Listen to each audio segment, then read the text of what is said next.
देखिए, झारखंड विधानसभा में आज झारखंड के वित्त मंत्री राधाकृष्ण किशोर ने वित्तीय वर्ष 2026-27 का बजट पेश किया है, जिसे अबुआ दिसोम बजट नाम दिया गया है। 1.58 लाख करोड़ रुपए का यह बजट आज सदन में वित्त मंत्री ने पेश किया है। हालांकि इसमें कई वायदे किए गए हैं, जिसे लेकर सत्ता पक्ष के अपने मायने हैं तो विपक्ष इसे अपने तरीके से देख रहा है। विपक्ष इस बजट को लेकर हमलावर है। हजारीबाग में भी हमने दोनों ही पक्ष के लोगों से बातचीत की, तो इस दौरान उनका कहना था, जेएमएम के प्रवक्ता सतीश दास से जब हमने पूछा तो उन्होंने कहा कि अबुआ बजट राज्य की सरकार लेकर आई है, जिसमें सभी का ख्याल रखा गया है। तो वही सांसद मनीष जायसवाल के मीडिया प्रभारी ने इसे युवाओं को, किसानों को ठगने वाला बजट बताया है।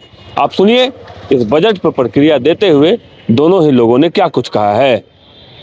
देखिए, अबुआ दिसोम बजट कह करके इस अबुआ सरकार ने बजट लाया है, जो अबुआ नहीं बल्कि बबुआ बजट है। और अगर आप इस बजट को देखेंगे तो यह पूरी तरह से दिशाहीन, तथ्यहीन और जुमलेबाजी इस बजट में दिखता है। जिस प्रकार से उन्होंने 2 बार झारखंड में सत्ता में आने के लिए लोगों में जुमलेबाजी करके और लोगों को दिग्भ्रमित करके, छल करके जिस प्रकार से वोट लेने का काम किया है, उसी प्रकार से यह जो बजट आया है उसमें भी लोगों से छल किया गया है। आप देखेंगे तो स्वास्थ्य के क्षेत्र में एक घोषणा की गई है इस बजट में कि हर एक सदर अस्पताल में मोमोग्राफी की सुविधा होगी, पेट स्कैन की सुविधा होगी। जबकि हजारीबाग से हम लोग आते हैं और हजारीबाग का जो सदर अस्पताल है, यहाँ का जो मेडिकल कॉलेज अस्पताल है, उसमें एक सीटी स्कैन, एक अल्ट्रासाउंड तक की व्यवस्था इसने नहीं कर पाई। अगर अभी किसी को हार्ट अटैक आ जाता है तो उसके जांच के लिए लोगों को बाहर जाना पड़ता है। तो आप कह सकते हैं कि इसमें मुंगेरी लाल का हसीन सपना सिर्फ दिखाया गया है। युवा ठगा महसूस कर रहे हैं। इस सरकार ने 10 लाख बेरोजगारों को नौकरी देने का वादा किया था, लेकिन यहाँ के विद्यार्थियों को छात्रवृत्ति तक नहीं मिल पा रही है। तो आप समझ सकते हैं कि सरकार की मंशा क्या है। कुल मिलाकर के इस बजट से युवा, महिला, जो यहाँ के मध्यम वर्गीय लोग हैं और जो निम्न वर्ग के लोग हैं, वो अपने आप को ठगा महसूस कर रहे हैं। और इस सरकार ने जिस प्रकार से लोगों को छलने का, ठगने का काम किया है, वह आने वाले दिन में लोग इसका प्रतिकार करेंगे और वोट के माध्यम से आने वाले समय में इसका जवाब करारा दिया जाएगा। देखिए, इसे कहते हैं बजट। केंद्रीय बजट पेश हुआ था तो उसमें भी मैंने आपसे कहा था और आज भी मैं कह रहा हूँ, आज का जो बजट है, बजट होता है आमदनी का लेखा जोखा। हमारे पास पैसा कहाँ से आ रहा है और उन पैसों को हमें कहाँ खर्च करना है।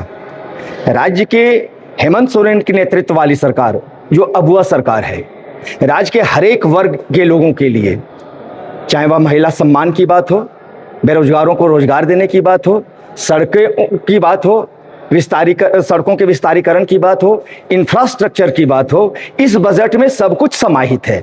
और ये एक बहुत ही लोकप्रिय बजट, हमारे 2.0 का ये पहला बजट है हमारे हेमंत सरकार के नेतृत्व का, अबुआ सरकार का। और इस बजट से पूरे झारखंड में बदलाव आएगा। लोग ये कह रहे थे कि सरकार के पास पैसा नहीं है। हमने 1,60,000 करोड़ का बजट पेश किया है। मेरे पास पैसा नहीं था तो हम कहां से बजट पेश कर दिए इतने का।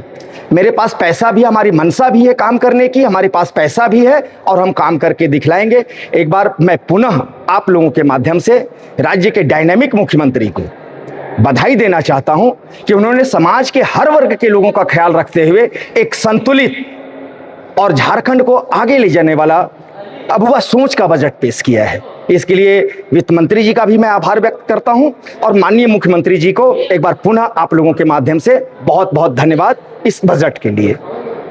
तो सुना आपने दोनों ही तरफ की प्रतिक्रियाओं में क्या कुछ कहा गया।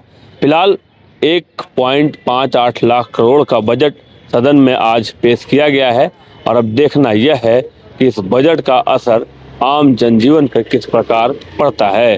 शशांक शेखर, बाइसोस्कोप, हजारीबाग।